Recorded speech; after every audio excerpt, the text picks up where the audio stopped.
Welcome friends. तो इस video के अंदर class 11th IPI information practices का जो कंप्लीट यहाँ पे एसक्यूएल है उसको हम यहाँ पे रिवाइज करेंगे।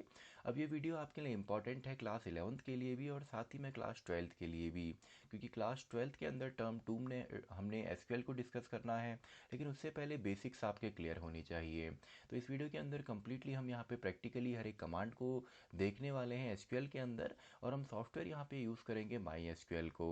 तो स्टार्ट करते हैं। सबसे पहले अपने सॉफ्टवेयर को हमने ओपन किया, पासवर्ड इसमें हम एंटर करेंगे तो कुछ इस तरीके का आपको इंटरफेस मिलेगा। तो सबसे पहले हम यहाँ पे देखते हैं डेटाबेस की कमांड्स कौन कौन सी हैं। तो ऑलरेडी जो एग्जिस्टिंग डेटाबेसेस हैं उनको अगर हमने देखना है तो इसके लिए हम यहाँ पे इस्तेमाल करते हैं सो डेटाबेसेस कमांड को। अब देखिए, जो आपका एसक्यूएल है या माई एसक्यूएल का जो सॉफ्टवेयर है, आपका एसक्यूएल के अंदर क्या होता है कि हर एक कमांड को हमने एंड करना होता है सेमीकोलन से। जैसे इंग्लिश लैंग्वेज में हम हर एक स्टेटमेंट को फुल स्टॉप से एंड करते हैं, वैसे ही आपका एसक्यूएल के अंदर हर एक कमांड या स्टेटमेंट को हम यहाँ पे सेमीकोलन से एंड करते हैं। तो सो डेटाबेसेस के बाद हम सेमीकोलन यहाँ पे लगाएंगे एंड जैसे ही हम एंटर करते हैं तो जितने भी हमारे डेटाबेसेस हैं उनका सेट या उनकी लिस्ट हमको यहाँ पे मिलती है। तो सबसे पहले अगर अपना हमने यहाँ पे डेटाबेस क्रिएट करना है, यानी कि डेटाबेस क्रिएशन अगर हम करेंगे, जो कि डीडीएल का पार्ट है, यानी कि डेटाबेस डेफिनेशन लैंग्वेज जो है, यानी कि जो आपका हम डिफाइन कर रहे हैं, जैसे कि अगर आप टेबल क्रिएट करते हैं या डेटाबेस क्रिएट करते हैं या उनको आप डिलीट करते हैं, तो ये सभी कमांड हमारी डीडीएल के पार्ट होती है। तो स्टार्ट करते हैं। सबसे पहले अगर अपना हमने डेटाबेस क्रिएट करना है तो इसके लिए हम यहाँ पे क्रिएट कमांड का इस्तेमाल करते हैं। तो create then database and then आपका डेटाबेस का नेम, जो भी आप डेटाबेस बनाना चाहें। तो मान लीजिए हम स्कूल नाम से डेटाबेस यहाँ पे क्रिएट कर रहे हैं, तो क्रिएट डेटाबेस स्कूल जैसे ही हम लिखते हैं, सेमीकोलन हम लगाएंगे, एंटर हम करेंगे, तो ये डेटाबेस हमारा क्रिएट हो चुका है। तो अगर हम दोबारा यहाँ पे अगर आप सो डेटाबेसेस करते हैं, तो सो डेटाबेसेस मैंने यहाँ पे किया, तो देखिए लिस्ट के अंदर स्कूल नाम का डेटाबेस हमारा यहाँ पे आ गया है। अब देखिए ये तो हो गया डेटाबेस को क्रिएट करने के लिए। अब अगर आपने डेटाबेस को डिलीट करना है तो डिलीट करने के लिए हम ड्रॉप कमांड का यहाँ पे इस्तेमाल करते हैं। तो इसके लिए हम यहाँ पे लिखेंगे ड्रॉप, देन हम लिखते हैं डेटाबेस एंड देन डेटाबेस का नाम। तो ड्रॉप डेटाबेस स्कूल जैसे ही आप लिखते हैं तो डेटाबेस हमारा ये डिलीट हो गया, यानी कि अब ये डेटाबेस के अंदर नहीं है, माईएसक्यूएल के अंदर नहीं है। तो रिक्रिएट हम यहाँ पे कर लेते हैं, एरो की का आप इस्तेमाल कर सकते हैं यहाँ पे। तो देखिए सो डेटाबेसेस में अब हमारा डेटाबेस ये डिलीट हो गया है, तो रिक्रिएट इसको हम करते हैं। तो डेटाबेस तो हमने क्रिएट किया, लेकिन देखिए डेटाबेस को इस्तेमाल करने के लिए हमको यहाँ पे यूज़ कमांड का इस्तेमाल करना पड़ता है। तो अगर स्कूल नाम के डेटाबेस को हमने यहाँ पे इस्तेमाल करना है, यूज़ करना है, तो हम यहाँ पे लिखते हैं यूज़, देन हमारा डेटाबेस का नेम यहाँ पे आता है। तो यूज स्कूल सेमीकोलन जैसे ही हम एंटर करते हैं तो देखिए लिखा हुआ आ गया डेटाबेस चेंज्ड, यानी कि अब जो डेटाबेस हमने यहाँ पे इनेबल किया है वो आपका स्कूल नाम का है। तो इसी डेटाबेस के अंदर अब हमने काम करने हैं। तो देखिए डेटाबेस हमारा बन गया। डेटाबेस क्या है, जिसके अंदर बहुत सारे हमारे टेबल्स होते हैं जिनको हम रिलेशन भी कहते हैं। तो अगर आपने यहाँ पे टेबल्स देखनी है तो सबसे पहले हम यहाँ पे लिखते हैं सो टेबल्स, यानी कि अब हम टेबल्स डेटाबेस के अंदर देख रहे हैं। तो अभी यहाँ पे एम्प्टी सेट है। एम्प्टी सेट क्यों आया, क्योंकि अभी हमने डेटाबेस ही क्रिएट किया है, कोई टेबल्स हमने क्रिएट यहाँ पे नहीं की हैं। तो ये भी आपका डीडीएल के ही पार्ट है, यानी कि डेटा को हम डिफाइन कर रहे हैं, हम डेटा को क्रिएट कर रहे हैं या टेबल्स को क्रिएट कर रहे हैं, ये हम डिफाइन करेंगे कि इसके अंदर किस किस टाइप का आपका डेटा जो है आ सकता है। तो सबसे पहले हम यहाँ पे देखते हैं कि हम एक टेबल को कैसे क्रिएट करते हैं। तो एक बेसिक सी हम टेबल बनाते हैं, इसमें हम डेटा टाइप जो है या जो उसके और यहाँ पे फीचर्स हैं वो सभी हम देखते हैं। तो स्टार्ट करते हैं। सबसे पहले हम लिखते हैं क्रिएट, देन हम लिखते हैं टेबल, हमने टेबल यहाँ पे क्रिएट करनी है, देन आ जाता है टेबल का नाम। तो यहाँ पे हम ले लेते हैं, फॉर एग्जांपल क्लास 11th का हम डिस्कस कर रहे हैं, तो हम क्लास 11th नाम से यहाँ पे एक टेबल बनाते हैं। अब देखिए एसक्यूएल जो लैंग्वेज है ये आप अपर केस लोअर केस दोनों में लिख सकते हैं, ये केस सेंसिटिव लैंग्वेज नहीं है, और इसको आप सिंगल या मल्टीपल लाइन्स में भी लिख सकते हैं। यानी कि इसी को मैं आगे कंटिन्यू करूँ या इसको मैं एंटर करके नेक्स्ट लाइन में लिखूँ तो भी ये चलता है। तो क्रिएट टेबल, देन टेबल का नाम, देन आपका हम यहाँ पे जो स्मॉल ब्रैकेट है या राउंड ब्रैकेट या पैरेंथेसिस जिनको आप बोल सकते हैं, ये हम लगाते हैं एंड देन हमारा यहाँ पे कॉलम्स के नेम आते हैं। आपका टेबल के अंदर क्या होता है, कॉलम्स होते हैं। अब कॉलम्स में बेसिकली तीन चीज़ें आपकी होती हैं। सबसे पहले आपका कॉलम का नेम क्या होगा, या फील्ड का नेम भी इसको आप बोल सकते हैं, या एट्रीब्यूट भी आप बोल सकते हैं। तो कॉलम का नेम, देन कॉलम के नेम के बाद उसमें जो डेटा आएगा, यानी कि डेटा टाइप आपका क्या होगा। देन हम इसमें कुछ कॉन्स्टेंट्स या कुछ स्पेसिफिक प्रॉपर्टीज़ देते हैं, जैसे किसी कॉलम को आपने प्राइमरी की बनाना है या आप चाहते हैं उसमें नल वैल्यू ना आए या यूनिक वैल्यू हो, या आप चेक करना चाहें या डिफ़ॉल्ट वैल्यू देना चाहें, तो ये कुछ आपके कॉन्स्टेंट्स होते हैं जो कि इंटीग्रिटी यहाँ पे लगाते हैं, यानी कि ये हमको बताते हैं कि जितना भी डेटा हमने डेटाबेस के अंदर एंटर किया है वो हमारा यहाँ पे करेक्ट है। तो स्टार्ट करते हैं। सबसे पहले हम यहाँ पे डेटाबेस को के अंदर एक टेबल को क्रिएट करते हैं। तो क्रिएट टेबल क्लास 11th हमने किया, तो इसमें सबसे पहला जो कॉलम है वो हमने दिया roll number. And roll number में मान लीजिए हमने कहा कि इसके अंदर इंटीजर टाइप डेटा होगा, एंड इसको हम प्राइमरी की भी यहाँ पे बना देते हैं। कीज़ के बारे में शायद आपने ऑलरेडी पढ़ा होगा। कीज़ आपके ऐसे कॉलम या आपका कॉम्बिनेशन ऑफ कॉलम होता है जिसकी मदद से हम हर एक रिकॉर्ड को यूनिकली आइडेंटिफाई कर सकते हैं। तो प्राइमरी की भी होती है जिसमें डेटा आपका यूनिक होना चाहिए, डुप्लीकेट डेटा नहीं होता, और आपका ये इसके अंदर वैल्यू जो है वो नल भी नहीं हो सकती है। तो रोल नंबर हमने बनाया पहला कॉलम, जो कि इंटीजर टाइप इसमें डेटा आएगा। इंटीजर एक डेटा टाइप है, हम हर एक डेटा टाइप को यहाँ पे देखेंगे और इसको हमने प्राइमरी की बनाया है। कॉमा, देन सेकंड कॉलम हम यहाँ पे बनाएंगे। आप इसको चाहें तो आगे कंटिन्यू कर सकते हैं या एंटर करके आप नेक्स्ट लाइन में भी इसको लेकर के आ सकते हैं। एसक्यूएल के अंदर ये परफेक्टली वर्क करता है। तो नेक्स्ट हम देन ले लेते हैं नेम, एंड नेम में हम दे देते हैं करेक्टर। अब देखिए, अगर आप करेक्टर सिंगल लिखते हैं तो एक ही करेक्टर होता है, लेकिन अगर आप यहाँ पे साइज़ डिफाइन करना चाहें तो साइज़ भी हम डिफाइन कर सकते हैं। मान लीजिए हमने कहा 20 यहाँ पे होनी चाहिए, और हम चाहते हैं कि नॉट नल, यानी कि ये जो कॉलम हो इसमें कभी भी आपकी नल वैल्यू ना आए, यानी कि यूज़र को इसमें एंटर करना ही पड़ेगा। देन हम यहाँ पे दे देते हैं एड्रेस, एंड एड्रेस में हम दे देते हैं वेर कैर, यानी कि वेरिएबल लेंथ करेक्टर इसको हम कहते हैं। अब देखिए, करेक्टर हमने 20 यहाँ पे दिया, वैसी वेर कैर इसकी लिमिट जो है वो ज़्यादा होती है। जो करेक्टर है केवल वन सिंगल करेक्टर से 255 मैक्सिमम यहाँ पे हो सकते हैं, लेकिन जो वेर कैर है ये इससे ज़्यादा भी होता है। और करेक्टर आपका जो है ये मेमोरी लीक करता है, यानी कि मेमोरी अगर इसमें केवल 5 करेक्टर हमने यूज़ किए तो बचे हुए 15 जो करेक्टर हैं या स्पेस है वो आपका यहाँ पे बर्बाद जाता है। लेकिन यहाँ पे जो वेर कैर है इसमें स्पेस आपका स्पेसिफिक ही यूज़ होता है, इसमें स्पेस बर्बाद आपके नहीं होते हैं या वेस्ट नहीं होता है। तो वेर कैर हम दे देते हैं एड्रेस को, एंड मान लीजिए इसमें हम फॉर एग्जांपल 50 करेक्टर्स हमको मैक्सिमम यहाँ पे चाहिए। एंड इसके अलावा नेक्स्ट हम ले लेते हैं फॉर एग्जांपल आपका मार्क्स, जिसमें हम दे देते हैं फ्लोट, यानी कि फ्लोटिंग पॉइंट डेसिमल वाले जो नंबर होते हैं। तो मान लीजिए इतनी ही फिलहाल हमने एक टेबल बनाई समझने के लिए। देन फाइनली हम पैरेंथेसिस को क्लोज करेंगे, हर एक कॉलम हमने डिफाइन किया, एंड देन हम यहाँ पे सेमीकोलन के बाद एंटर करेंगे। तो देखिए, क्वेरी जो है वो ओके यहाँ पे हो चुकी है, यानी कि टेबल हमारी बन चुकी है। तो सो टेबल्स अगर आप दोबारा यहाँ पे करते हैं तो देखिए टेबल हमारी जो है आ चुकी है। अब टेबल की अगर आपने प्रॉपर्टी यहाँ पे देखनी है, तो प्रॉपर्टी देखने के लिए जो हमारी कमांड है वो है डिस्क्राइब कमांड। तो डिस्क्राइब, देन क्लास 11th को हम डिस्क्राइब करके यहाँ पे देखना चाहते हैं, तो डिस्क्राइब यहाँ पे कमांड है, एंड क्लास 11th जो है ये हमारा टेबल का नेम है। तो देखिए, टेबल को हमने डिस्क्राइब किया, तो जो फील्ड है या जो कॉलम है या एट्रीब्यूट इसको आप बोल सकते हैं, इसमें रोल नंबर है जिसका टाइप है इंटीजर। इसमें नल वैल्यू नहीं आ सकती, क्यों? क्योंकि ये प्राइमरी की है। देखिए PRI यहाँ पे लिखा हुआ है, कोई भी डिफ़ॉल्ट वैल्यू हमने यहाँ पे नहीं दी है। देन नेम है, इसमें करेक्टर आ सकते हैं, एड्रेस है, वेर कैर आ सकते हैं, मार्क्स हैं जिसमें फ्लोट आएगा। अब देखिए, नल वैल्यू आपका एड्रेस एंड मार्क्स में तो हो सकता है, लेकिन करेक्टर में, सॉरी, आपका नेम जो है इसके अंदर नल नहीं हो सकता, क्योंकि हमने नॉट नल कॉन्स्टेंट या जो प्रॉपर्टी है वो हमने यहाँ पे असाइन की हुई थी। तो आई होप आपको बेसिक यहाँ पे आया होगा कि कैसे हम एक टेबल को यहाँ पे क्रिएट करते हैं। तो नेक्स्ट अगर आप यहाँ पे देखना चाहें, हम टेबल को एक बार क्रिएट करने के बाद इसमें हम ऑल्ट्रेशन का काम भी कर सकते हैं, यानी कि ऑल्टर अगर हमने करना है तो ये भी हम यहाँ पे कर सकते हैं।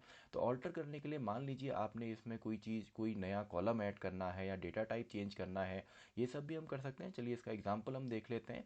मान लीजिए हमको यहाँ पे जो मार्क्स है इसको यहाँ से डिलीट करना है, तो इसके लिए हम ऑल्टर कमांड का यहाँ पे इस्तेमाल करते हैं।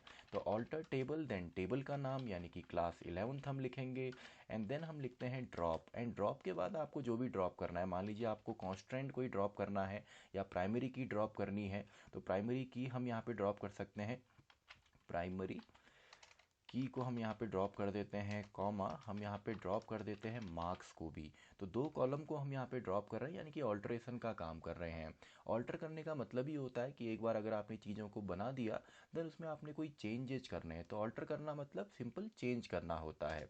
तो देखिए यहाँ पे कोई वार्निंग नहीं है, कोई भी यहाँ पे जो क्वेरी है वो ओके हो चुकी है।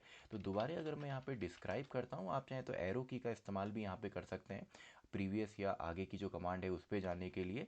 तो डिस्क्राइब क्लास 11th में यहाँ पे करता हूँ, तो देखिए अब यहाँ पे प्राइमरी की भी हट चुका है और जो मार्क्स वाला कॉलम है वो भी हमारा यहाँ पे हट चुका है। इसके बाद अगर आपने यहाँ पे कोई चेंजेज करने हैं, नेम में चेंजेज करने हैं, तो रीनेम कमांड आप इस्तेमाल कर सकते हैं। या अगर आप किसी डेटा टाइप को चेंज करना चाहें तो उसके लिए आप ऑल्टर कमांड यहाँ पे इस्तेमाल कर सकते हैं। तो आई होप बेसिक आपको आया होगा। डेटा टाइप जो हमारे होते हैं, तो डेटा टाइप जो हमारे होते हैं वो बेसिक से होते हैं। इसमें चलिए मैं लिख देता हूँ यहाँ पे, जैसे आपका इंटीजर टाइप होता है या फ्लोटिंग टाइप होता है या आपका करेक्टर टाइप है, या इसी का जो अलग वेरिएंट है वो वेर कैर यहाँ पे है। एंड इसके अलावा हमारा डेट भी होता है, यानी कि डेट को भी हम यहाँ पे लेते हैं। और डेटा टाइप में केवल आपने ये समझना है कि डेटा टाइप को हमेशा हम यहाँ पे डायरेक्टली लिखते हैं, लेकिन जो आपका date and character data type है इसको हम इंक्लोज करते हैं सिंगल या डबल कोट्स के अंदर, यानी कि इनको लिखा जाता है सिंगल कोट्स या डबल कोट्स के अंदर। तो आई होप आपको डीडीएल कमांड्स यहाँ पे क्लियर हुई होंगी। आप किस तरीके से डेटाबेस क्रिएट करते हैं, ड्रॉप करते हैं, ये आपको क्रिएट यहाँ पे आया होगा। तो अगर आपको टेबल को ड्रॉप करना है तो ड्रॉप टेबल, टेबल नेम अगर आप करते हैं तो आप इसको भी यहाँ पे से ड्रॉप कर सकते हैं या हटा सकते हैं। चलिए इसको भी हम करके देखते हैं। ड्रॉप टेबल देन आपका क्लास 11th। तो देखिए ये आपका ड्रॉप हो गया। तो सो टेबल्स अगर हम यहाँ पे करते हैं तो देखिए अब टेबल यहाँ पे नहीं है। एंड फाइनली हम ड्रॉप डेटाबेस स्कूल को भी यहाँ पे ड्रॉप कर देते हैं। तो आई होप आपको ये बेसिक यहाँ पे आया होगा। सो डेटाबेसेस करके आप दोबारा यहाँ पे देख सकते हैं। तो आई होप बेसिक आपको आया होगा यहाँ पे डीडीएल कमांड्स का। तो अब हम देखते हैं यहाँ पे डीएमएल कमांड या डेटा मैनिपुलेशन लैंग्वेज, जिससे कि हम डेटा को मैनिपुलेट करेंगे। या सिंपली आपका जो क्वेरी लैंग्वेज होता है, या डीक्यूएल डेटा क्वेरी लैंग्वेज, यानी कि हम क्वेरी करना देखेंगे। तो अब हम देखते हैं आपका डीएमएल कमांड, यानी कि टेबल बनाना हमको आ गया। अब टेबल में डेटा इंसर्ट कैसे करते हैं, रिट्रीव हम कैसे करते हैं, कैसे डेटा को निकाला जाता है, वो हम यहाँ पे देखते हैं। तो DDL कमांड्स को हमने डिस्कस किया, तो अब हम देखने वाले हैं DML कमांड्स को, यानी कि डेटा को कैसे हम मैनिपुलेट करते हैं। यानी कि टेबल में डेटा को इंसर्ट करना हो या डिलीट करना हो, अपडेट करना हो, सेलेक्ट करना हो, तो ये सब हम यहाँ पे देखते हैं। तो स्टार्ट करते हैं। ऑलरेडी मैंने यहाँ पे एक डेटाबेस बना लिया है स्कूल नाम से, एंड उसके अंदर मैंने एक टेबल भी क्रिएट की है क्लास 11th नाम से। तो यूज़ स्कूल हम यहाँ पे करेंगे, यानी कि इस डेटाबेस को हमने यूज़ करना है। एंड देन अगर मैं सो टेबल्स यहाँ पे करता हूँ तो हमारी जो टेबल है क्लास 11th वो भी यहाँ पे मिलेगी। तो इसको हम डिस्क्राइब करके यहाँ पे देख लेते हैं कि इसके अंदर कौन कौन से यहाँ पे फील्ड हैं। तो डिस्क्राइब क्लास 11th, तो देखिए ये हमारी टेबल आ गई, जिसमें जो आपके कॉलम हैं या जो फील्ड्स हैं वो हैं roll number, name, marks and DOB, यानी कि डेट ऑफ बर्थ। तो बाकी तो सेम है, integer, variable length, character, integer type, marks हो गए। एंड डेट ऑफ बर्थ में हमने यहाँ पे डेट दिया है। तो अगर इस टेबल के अंदर हमने डेटा को इंसर्ट करना है तो इसके लिए हम यहाँ पे इस्तेमाल करते हैं इंसर्ट कमांड को। तो इंसर्ट करने के दो तरीके हैं, एक तो है आपका इंसर्ट देन इनटू, देन आपका आता है टेबल का नाम। तो इंसर्ट इनटू टेबल का नाम है क्लास 11th। तो इंसर्ट इनटू क्लास 11 देन हम लिखते हैं वैल्यूज़। एंड देन हमने वैल्यू यहाँ पे देनी है इसी ऑर्डर में। तो सबसे पहले रोल नंबर, मान लीजिए हमने रोल नंबर 1 यहाँ पे दे दिया। देन नेम, अब नेम यहाँ पे करेक्टर टाइप है तो इसको हम सिंगल या डबल कोट्स में यहाँ पे देते हैं। तो नाम मान लीजिए मैंने करण यहाँ पे दे दिया। देन जो मार्क्स हैं वो हमने दे दिए 90। एंड डेट ऑफ बर्थ जो है ये डेट टाइप है, तो इसको भी हम सिंगल या डबल कोट्स में देंगे। तो यहाँ पे देखिए जो डेट का फॉर्मेट होता है वो होता है, सबसे पहले ईयर आता है, देन मंथ आता है, एंड देन आपका डे आता है। तो मान लीजिए डेट ऑफ बर्थ हमने यहाँ पे लिख दी 2003, डैश आपको जो मंथ है हमने दे दिया 3, एंड जो डेट है वो हमने दे दिया 23। तो सिंपल सा है, इस तरीके से हम डेटा को इंसर्ट कर सकते हैं। देन आपका ये आपको जो पैरेंथेसिस है इसको हम क्लोज करेंगे, एंड फाइनली सेमी कॉलन। तो एंटर जैसे ही हम प्रेस करते हैं तो क्वेरी जो है वो ओके हो चुकी है, यानी कि ये जो डेटा है ये इंसर्ट हो चुका है। इसके बाद नेक्स्ट डेटा अगर आपने इंसर्ट करना है तो सेम आप एरो की का इस्तेमाल यहाँ पे कर सकते हैं, प्रीवियस कमांड आपको मिलेगी। एंड इसी में हम थोड़ी सी एडिटिंग कर देते हैं। मान लीजिए रोल नंबर हमने दे दिया 2, करंट की जगह हम यहाँ पे दे देते हैं फॉर एग्जांपल दिया, हमने यहाँ पे लिख दिया। मार्क्स हम दे देते हैं 93। एंड डेट ऑफ बर्थ में भी थोड़ा सा हम चेंज यहाँ पे कर लेते हैं, फॉर एग्जांपल ये हमारी डेट ऑफ बर्थ हो गई। तो एंटर हम करेंगे तो देखिए ये भी हमारा इंसर्ट हो गया। तो ये तो हमारा नॉर्मल तरीका है, इंसर्ट इनटू टेबल का नाम देन वैल्यूज़, हर एक वैल्यू हमने इंसर्ट करी।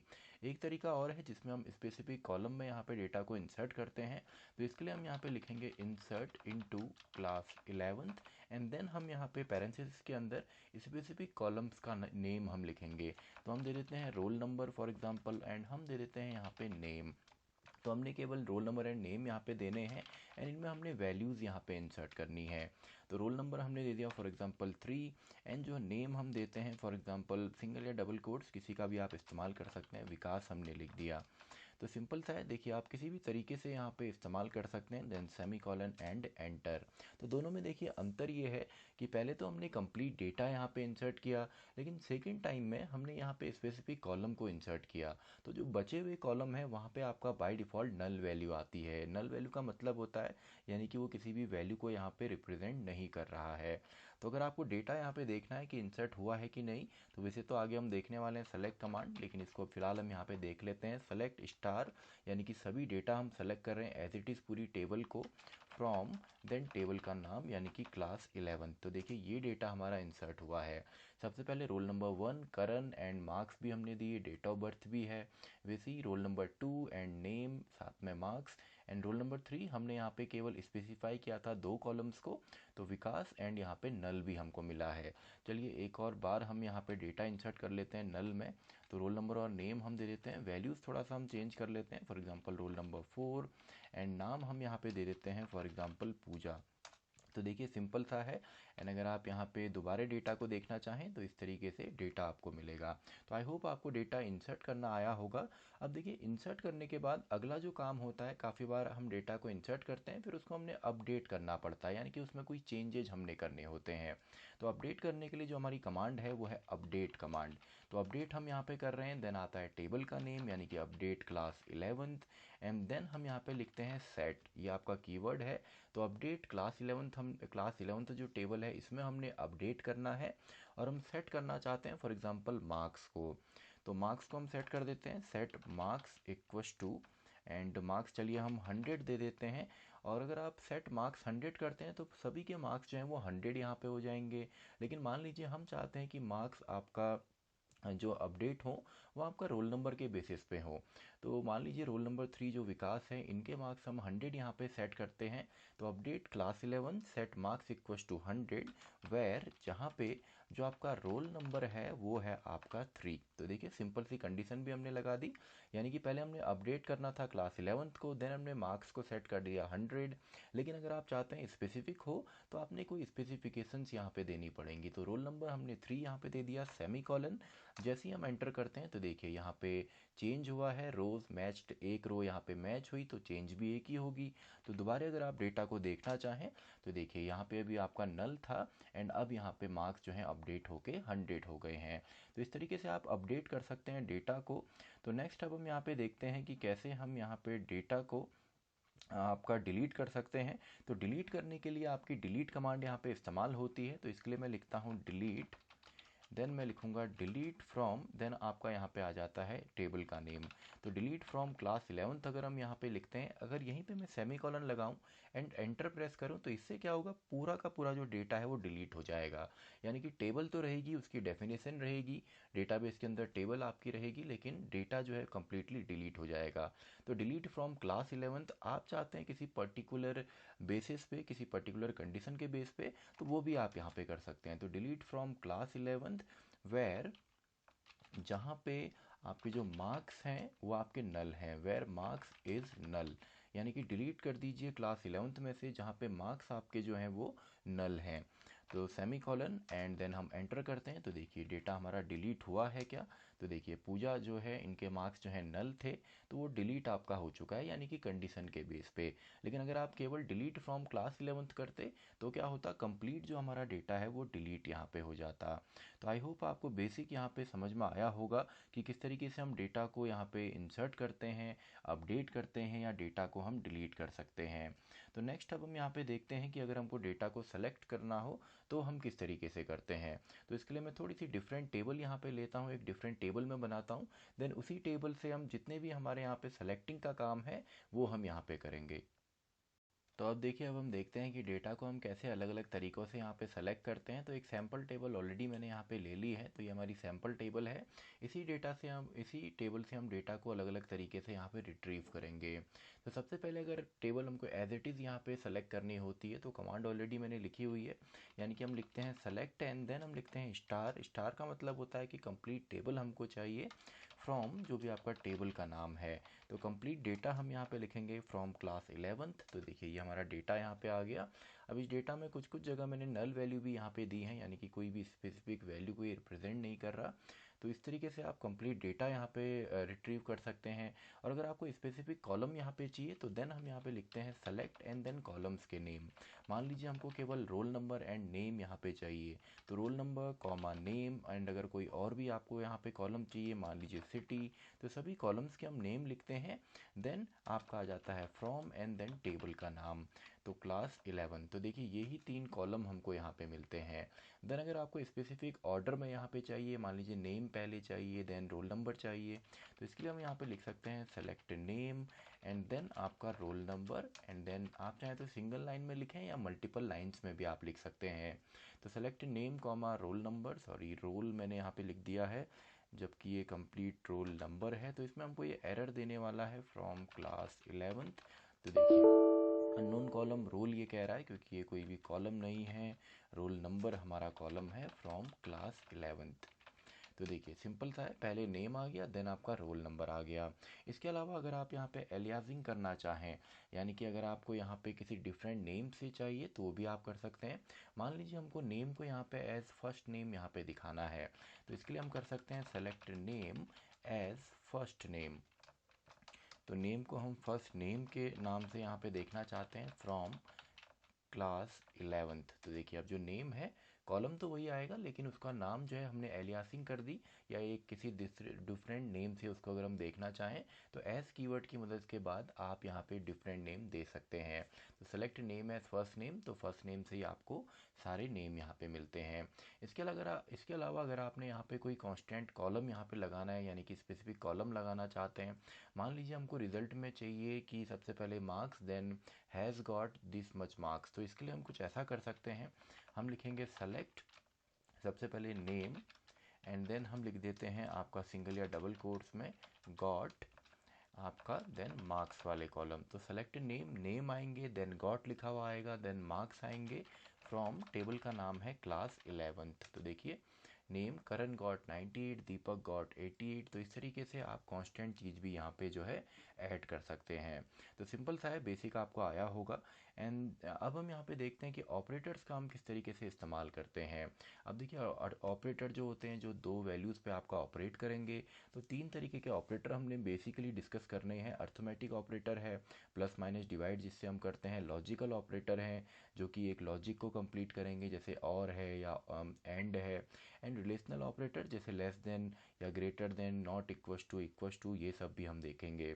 तो स्टार्ट करते हैं। सबसे पहले आप डायरेक्टली भी यहाँ पे इस्तेमाल कर सकते हैं। मान लीजिए मैंने सेलेक्ट यहाँ पे किया, मैंने लिखा 3 + 9 मल्टीप्लाई बाई 7 सेमी कॉलन। तो जैसे ही मैं एंटर प्रेस करता हूँ, तो इसका भी रिजल्ट आपको सिंपली यहाँ पे मिल जाएगा।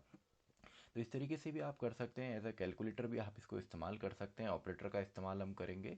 तो ऑपरेटर यहाँ पे आपके जो मैथ्स के अंदर होते हैं, बेसिक होते हैं, जैसे आपका प्लस है, माइनस है, या डिवाइड है, मल्टीप्लाई है, तो ये सब आपके होते हैं। इसके अलावा नेक्स्ट जो हमारे लॉजिकल हैं, इसमें हमारा एंड और ऑपरेटर, दो ऑपरेटर होते हैं।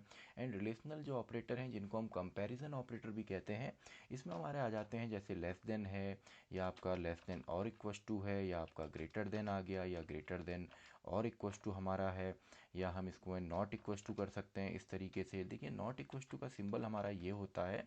एंड इसके अलावा अगर हमको इक्वलिटी चेक करनी है, तो उसके लिए हम केवल सिंगल इक्वस टू यहाँ पे इस्तेमाल करते हैं, यानी कि इक्वल है कि नहीं है। तो यहाँ पे इनको हम इस्तेमाल करते हैं, सिंपल सा। तो मान लीजिए हम यहाँ पे सबसे पहले टेबल अगर हमको देखनी हो, कंप्लीट टेबल, तो select start from class 11th। तो ये हमारी कंप्लीट टेबल यहाँ पे आ गई। तो देखिए ये तो हमारी टेबल है। अब इसमें से अगर हमको मान लीजिए ऐसे रिकॉर्ड्स हमने निकाल के लाने हैं जिनके जो मार्क्स हैं वो आपके 95 से कम हैं, तो इसके लिए हम क्या करेंगे, इसके लिए हम लिखते हैं सेलेक्ट नेम एंड चलिए मार्क्स भी हम देख लेते हैं फ्रॉम, आपका आ जाता है टेबल का नाम यानी कि क्लास 11th। तो select name and marks from class 11th, then हम कंडीशन लगाते हैं। तो कंडीशन लगाने के लिए हम यहाँ पे इस्तेमाल करते हैं आपका वेयर क्लॉज का। तो वेयर हम यहाँ पे देखेंगे कंडीशन के लिए, वेयर मार्क्स जो हैं वो आपके लेस देन है आपके 95 से। तो where marks is less than 95 semicolon. तो देखिए सिंपल सा है, दो ही रिकॉर्ड हैं जिनमें मार्क्स जो हैं वो आपके 95 से यहाँ पे कम हैं। तो मान लीजिए यही हमने यहाँ पे कंडीशन लगानी है और हम यहाँ पे लगाते हैं where marks is less than 95, marks जो है 95 से कम है एंड सिटी जो है वो आपका इक्वस टू है मुंबई के।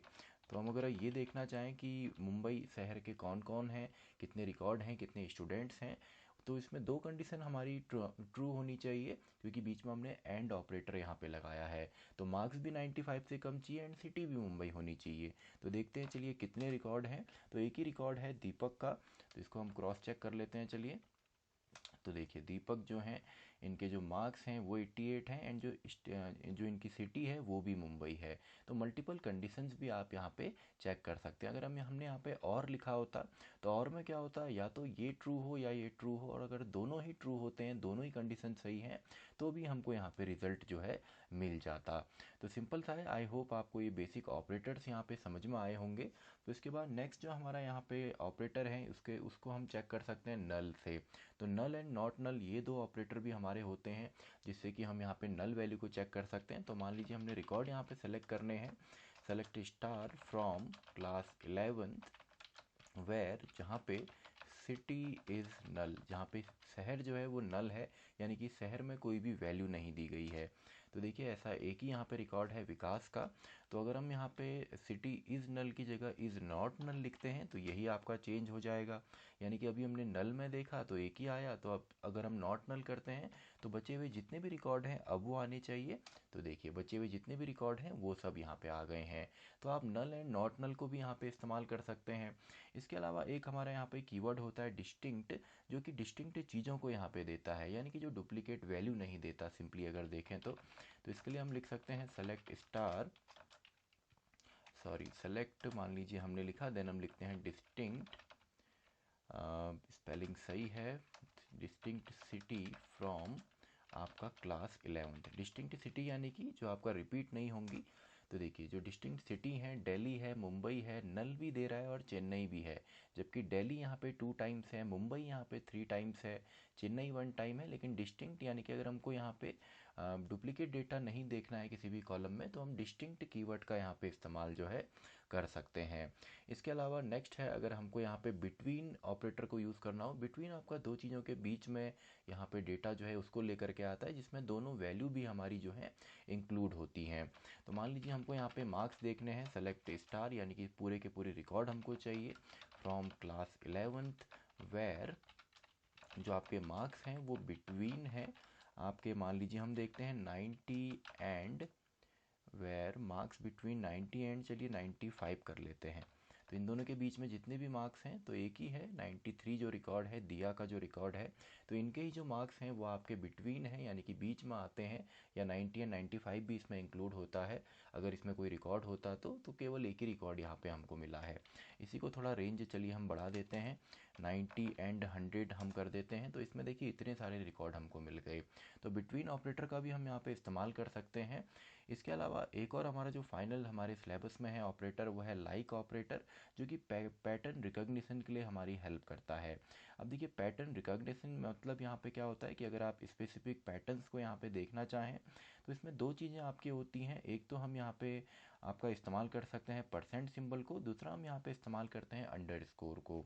यानी कि एक हम ये इस्तेमाल करेंगे, दूसरा हम परसेंट सिंबल इस्तेमाल करेंगे। अब जब हम यहाँ पे अंडरस्कोर यूज़ करते हैं इसका मतलब होता है एक सिंगल करेक्टर, यानी कि अगर मैं 2 बार अंडरस्कोर यहाँ पे यूज़ करता हूँ इसका मतलब है 2 करेक्टर, 3 बार मैं करता हूँ मतलब है 3 करेक्टर। लेकिन जब हम यहाँ पे परसेंट के सिंबल को यूज़ करते हैं तो परसेंट के सिंबल का मतलब होता है अनलिमिटेड करेक्टर्स आप चेक कर सकते हैं। अब इसे हम कैसे कर सकते हैं इसका हम एग्जांपल से यहाँ पे समझते हैं। तो इसको हम इस्तेमाल करते हैं आपका लाइक के साथ, यानी कि जो लाइक कीवर्ड आपका है इसके साथ हम यहाँ पे इसको इस्तेमाल कर सकते हैं। तो सिंपल सा है, मान लीजिए हम यहाँ पे आपका डेटा देखना चाहते हैं ऐसे स्टूडेंट का जिनका जो सिटी है वो आपका 4 करेक्टर्स का है या 5 करेक्टर्स का है। तो इसको हम यहाँ पे कर सकते हैं select star from class 11th where city like, मान लीजिए जिसमें केवल 4 करेक्टर्स आपके हैं, तो सिंगल कोट्स या डबल कोट्स के अंदर 1 2 3 एंड 4 टाइम्स हमने अंडरस्कोर किया। इसका मतलब है कि एग्जैक्टली वो आपके 4 करेक्टर का ही होना चाहिए। तो ऐसा तो फिलहाल कुछ भी यहाँ पे नहीं है, तो 4 के बदले चलिए हम 5 यहाँ पे कर देते हैं, तो दिल्ली यहाँ पे शायद आएगा। वेयर सिटी लाइक, ये हमने यहाँ पे किया,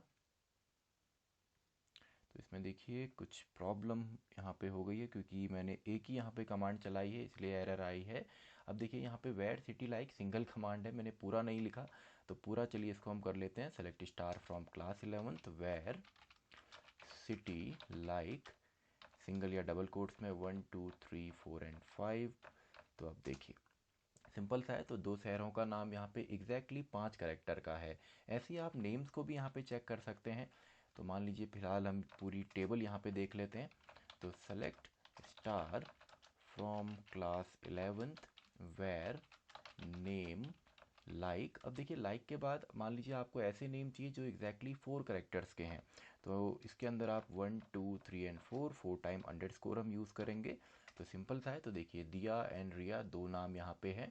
अब मान लीजिए अगर हम यहाँ पे इसके बदले अगर हम परसेंट का सिंबल यहाँ पे इस्तेमाल करना चाहें, तो परसेंट के सिंबल को भी हम इस्तेमाल कर सकते हैं कुछ इस तरीके से। तो प्रीवियस कमांड में मैं यहाँ पे रन करता हूँ, तो परसेंट का सिंबल कुछ इस तरीके से यूज़ होता है। मान लीजिए हमको ऐसे यहाँ पे रिकॉर्ड चाहिए जिनका जो नेम है वो डी से स्टार्ट होता है, तो हम डी यहाँ पे लिखेंगे एंड देन हम यहाँ पे लगा देंगे आपका परसेंट का सिंबल। इसका मतलब क्या हुआ कि आपका जो चेकिंग है वो डी से तो स्टार्ट हो, या नेम जो है डी से तो स्टार्ट हो, एंड परसेंट का मतलब है कि उसके पीछे आपके कितने भी यहाँ पे करेक्टर हो सकते हैं। तो ये देखिए दो ही नाम यहाँ पे आएंगे फिलहाल, आपका दीपक एंड दिया। एंड इसके अलावा मान लीजिए हमने कहा कि एग्जैक्टली आपका डी से भी स्टार्ट हो एंड एग्जैक्टली उसमें 4 करेक्टर हो, तो डी तो हो गया, देन 1 2 3, तो 3 अंडरस्कोर यानी कि 3 करेक्टर डी से वो स्टार्ट होना चाहिए, तो इसमें केवल एक ही आएगा दिया। अब मान लीजिए हमको ऐसे नेम्स चाहिए जिनके बीच में हमने यहाँ पे मान लीजिए ई लिखा हुआ है, तो स्टार्टिंग में हम यहाँ पे परसेंट का सिंबल लगाएंगे, बीच में हम ई लिख देते हैं एंड देन हम परसेंट का सिंबल। इसका मतलब क्या है कि आगे आपके कितने भी करेक्टर्स हो सकते हैं, पीछे भी कितने भी हो सकते हैं, लेकिन बीच में कहीं भी उसमें ई आना चाहिए।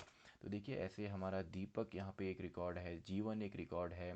तो आई होप आपको पैटर्न रिकॉग्निशन भी यहाँ पे आया होगा, जिसमें एग्जैक्ट नंबर ऑफ करेक्टर चाहिए तो अंडरस्कोर, लेकिन उससे ज़्यादा आपको चाहिए तो सेमीकोलन।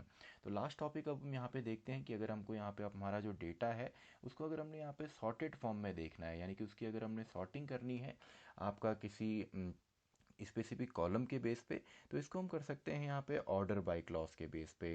तो ऑर्डर बाय हमारा यहाँ पे यूज़ होता है अगर हम किसी स्पेसिफिक कॉलम के बेस पे देखना चाहें। तो मान लीजिए select star from class 11th and then हम यहाँ पे लिखते हैं ऑर्डर बाय। ऑर्डर बाय किस कॉलम के बेस पे ऑर्डर करना है, मान लीजिए नेम के बेस पे, तो ये असेंडिंग ऑर्डर में देता है, बाय डिफ़ॉल्ट असेंडिंग ही होता है। इसको अगर आप लिखना चाहें तो ASC लिख सकते हैं, और डिसेंडिंग में अगर आपको चाहिए तो DESC हम लिखते हैं, यानी कि डिसेंडिंग इसका मतलब होता है। तो देखिए यहाँ पे जो पूरा रिकॉर्ड है वो हमने यहाँ पे ऑर्डर से मांगा नेम के, तो नेम जो है वो डिसेंडिंग ऑर्डर में आए, यानी कि सबसे पहले जेड टू ए की तरफ ये जाएगा। एंड देन अगर आप डिसेंडिंग नहीं करना चाहें, आप ASC करना चाहें असेंडिंग, तो यही रिकॉर्ड आपको असेंडिंग ऑर्डर में मिलेंगे। ऐसे ही आप चाहें ऑर्डर बाय मार्क्स आप कर सकते हैं, यानी कि मार्क्स के बेस पे आप ऑर्डर करेंगे। तो देखिए मार्क्स यहाँ पे असेंडिंग ऑर्डर में आ चुके हैं, तो इस तरीके से आप असेंडिंग या डिसेंडिंग ऑर्डर में भी डेटा को देख सकते हैं। तो आई होप आपको कंप्लीट यहाँ पे रिवीजन मिला होगा क्लास 11th SQL का, जो कि IP का पार्ट है। तो ये वीडियो आपको 12th में भी हेल्प करेगी, क्योंकि वहाँ पे भी हमने SQL को डिस्कस करना है, तो वहाँ पे उसके रिवीजन के लिए इस वीडियो को आप प्रिफर कर सकते हैं।